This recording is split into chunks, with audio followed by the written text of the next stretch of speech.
Hello, we're Team Splatt, and we will be designing a harness for balance and reach testing. The members of this design team are Colin Sowers, AJ Stair, Patrick Bevan, Ashley Redklein, Fabrizio Coronado, and myself, Carvel Hollingsworth.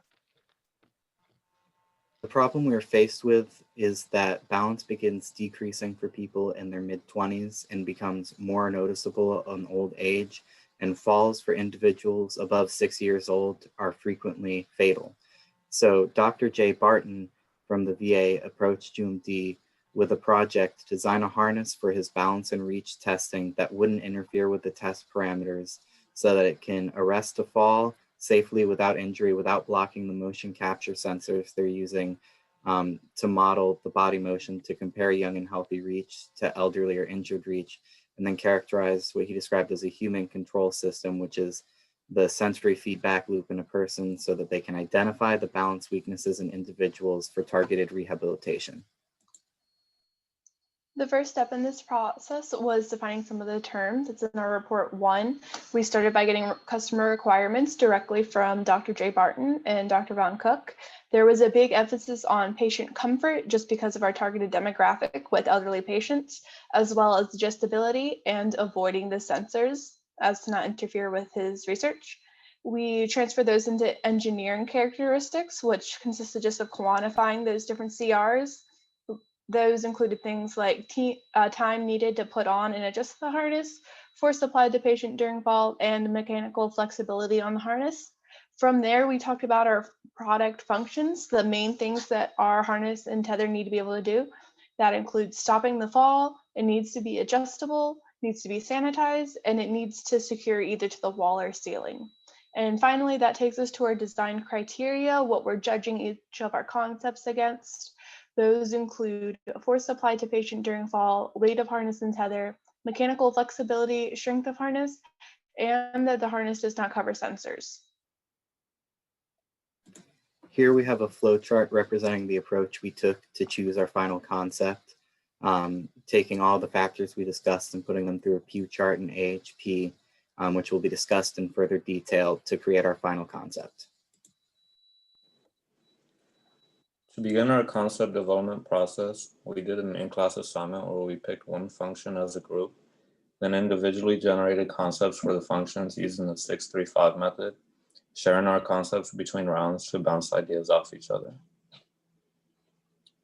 For the morphological chart, each member chose the top 5 concepts for their top 3 functions, and grouping those together to create 3 possible product concepts. We then selected our top 5 product concepts as a group from the morphological chart across 7 functions. Those 7 functions were putting on and adjusting the harness, securing the tether to either the wall or the ceiling, securing the tether to the harness, adjusting the tether, minimizing force and impulse, distributing force, and ease of sanitization. Homework 4 also required us to produce more concepts individually. We were asked to name the product function, develop a sketch of the concept, and add a title. Altogether, we created 60 concepts, which we narrowed down with the help of the P analysis. Furthermore, for week 5, lecture 2 in class assignment, we divided into 2 subgroups to create module layouts to configure the best layouts. We evaluated these layouts based on our ECs and CRs. A summary of those results is subgroup 1 layout had inflatable padding with carabiner clips and belt buckles. Subgroup 2 had a tether attached to a movable track and a ceiling mounted motor. Now, all of these methods led us to our final 7 functions and top 5 concepts. So you can see our final 7 functions on the left of the screen here, and our final top 5 concepts on the right. Now, these final top 5 concepts needed to be narrowed down even further. So to do that, we used the Pew analysis.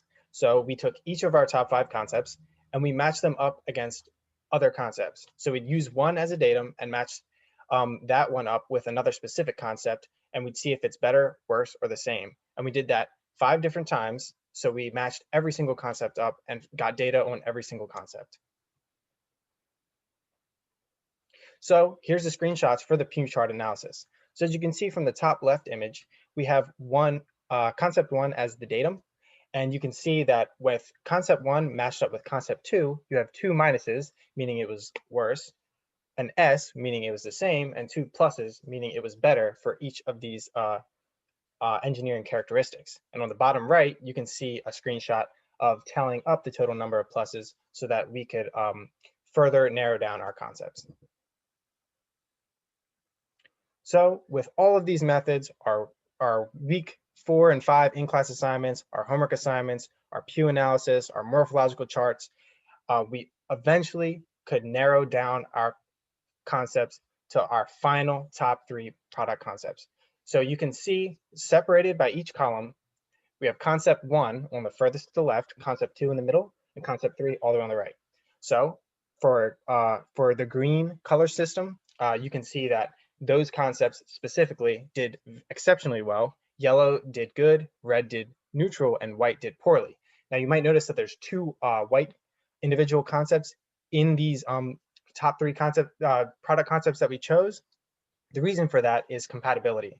So although like a white concept might be pretty bad by itself, synergistically, it might work better for the total product if it is included.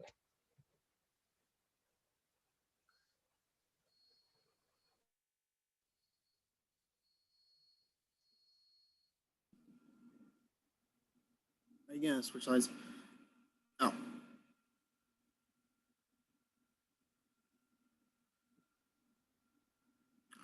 I'll start anyways.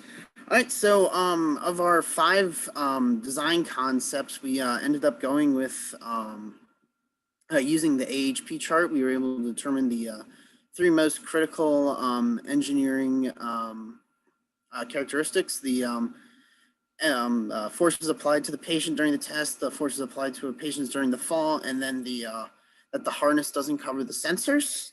So then with the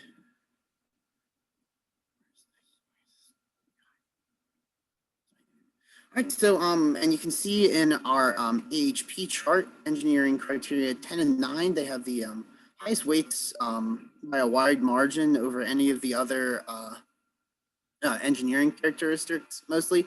So when we're going through with choosing a concept, we are probably going to use either concept, we're going to go with engineering concept 10 or engineering concept 9 to be our 2 most important designs. And so when we're comparing the concepts to the AHP, compared to the engineering characteristics, we can determine that concept 2 is not superior to any of the other concepts in most categories. And you can see in our chart that concept 1 and concept 3 are actually relatively close across the board in the major engineering characteristics.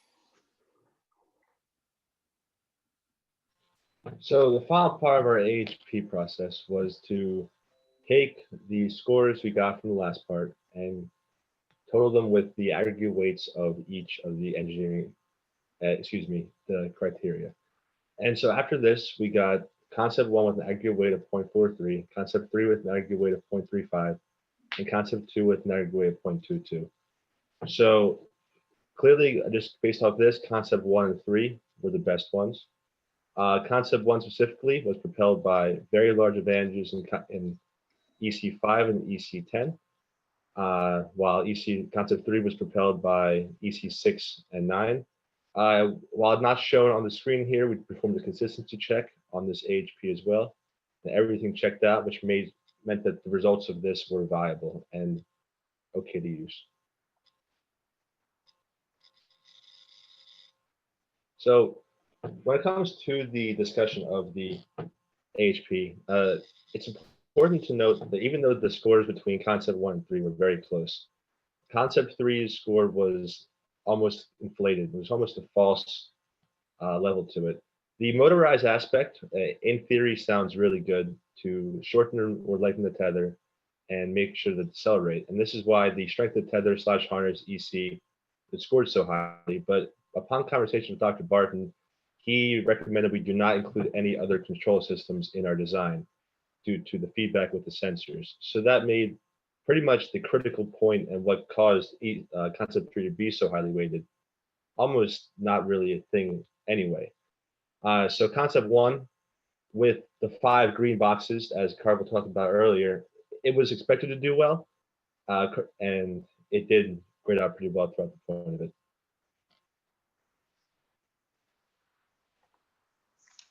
So other than the decision criteria, a couple things we had to consider. Concept 1 graded out very well in the cleanability aspect of it, due to the use of the existing method that Dr. Barton uses with the sanitation spray and wiping down the harness. With environmental considerations being taken into effect, the plastic covers that are utilized in concept 2 didn't really make much sense. And just above all, the physical demographic that this harness is created for needed to be considered. So making sure that no injury resulted as a use of our harness was imperative to your selection. And with all that in mind, concept 1 was clearly the best choice and is one we moved forward with for our project. So just to review again, the main features of our first concept, they utilized ladder lock slide adjusters. That's the image at the bottom right. We found that they'd be very easy to use and simple. Carabiner clip attachments from the tether to the harness itself, a hand winch at the wall to adjust the length of the tether, a spring damper system integrated into the tether to just minimize the pressure on the patient in case of a fall, and a cross-strapped harness. And we found that the overall materials will be cleaned with standard disinfectant. So here we have a SolidWorks render as a sketch of our final concept.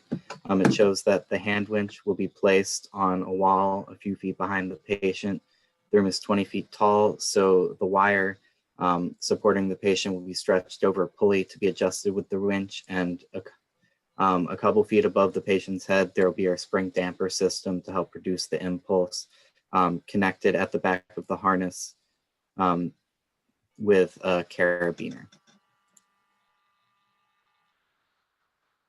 Overall, just to discuss the final concept a little bit more, the strength of this design is we found they were easily adjustable in all aspects. That goes directly back to our customer requirement. That's something they wanted. And that includes everything from the harness itself to the tether. It fully supports patients. So just being able to support the entire weight in case of a fall, and it's a very durable design. So Dr. Barton's research will take place over several years, and we wanted to make sure that this was definitely a robust product. In terms of weaknesses, we were a little bit concerned about the cross-strapped harness, just because the placement does allow for sensors locations on the back, but adjusting them might take a little bit more time to achieve this effect. It's just something that we're looking forward to focus on in our next design phases. But we found that these were the ideal features to have over our other concepts. And we look forward to begin starting calculations and going deeper into the design of this product. I'd like to thank you guys so much for making it to the end of our presentation report and taking an interest in our project. Thank you. Thank you. Thank you.